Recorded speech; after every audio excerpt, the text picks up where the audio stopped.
Channel में सबको नमस्ते प्रणाम। चलते हैं माटी कोड़ गीत सुनाते हैं। ढेर सारा प्यार दुलार दीजिए दोस्तों। बाबा पंडित बोला दी शुभ दिन सोचा के, बाबा पंडित बोला दी शुभ दिन सोचे के, बाबा पंडित बोला दी का बजे आदरा, का बजे भदरा, का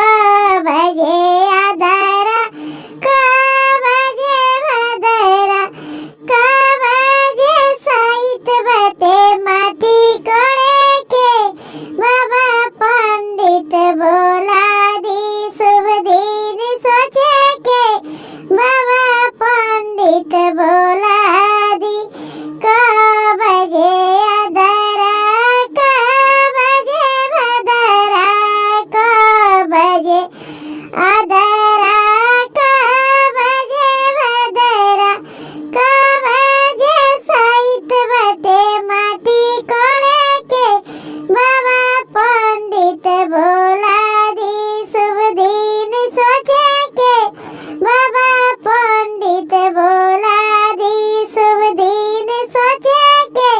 बाबा पंडित बोला दी 5 बजे आदरा, 7 बजे भदरा, 5 बजे आदरा, 7 बजे भदरा,